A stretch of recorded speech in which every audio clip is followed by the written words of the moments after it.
નમસ્કાર મિત્રો. ગામના ધારાસભ્ય શ્રી ચૈત્રભાઈ વસાવાને વારંવાર જેલની અંદર રાખવામાં આવે છે એટલા માટે શ્રી ગોપાલભાઈ ઇટાલિયા આપણા ધારાસભ્ય છે તે એવું કહે છે કે જેમ અંગ્રેજો પોલીસનો ઉપયોગ કરતા હતા, જેમ અંગ્રેજો જેલનો ઉપયોગ કરતા હતા, તે આવી જ રીતે અંગ્રેજોને સીધી લીટીના વારસદાર એટલે કે બીજેપીના નેતાઓ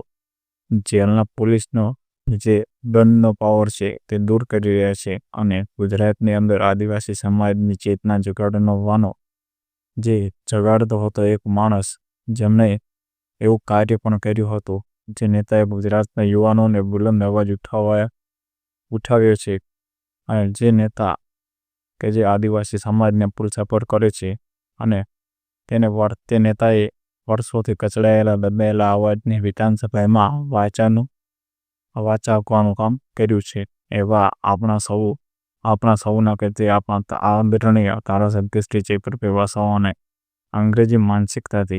અંગ્રેજોની માનસિકતાથી બીજેપી પાર્ટી અત્યારે બદલાની ભાવનાથી તેમને દબાવી રહી છે અને જેલની બહાર આવવા દેતી નથી. એવું બધું આપણા ગોપાલભાઈ ઇટાલિયા કહી રહ્યા છે. તો મિત્રો, તમે હવે તે વિડીયો જોઈ રહ્યો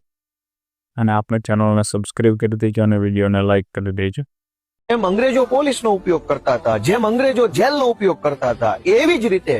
આ અંગ્રેજોના સીધી લીટીના વારસદાર બીજેપીના નેતાઓ જેલ, પોલીસ અને દંડાનો દુરુપયોગ કરી રહ્યા છે. ગુજરાતની અંદર આદિવાસી સમાજની ચેતના જગાડવાનું જેમણે કામ કર્યું છે,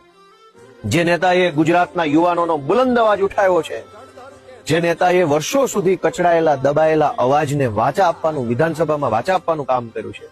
એવા આપણા સૌના અને અમારા નેતા આદરણીય ચૈતરભાઈ વસાવાની સાથે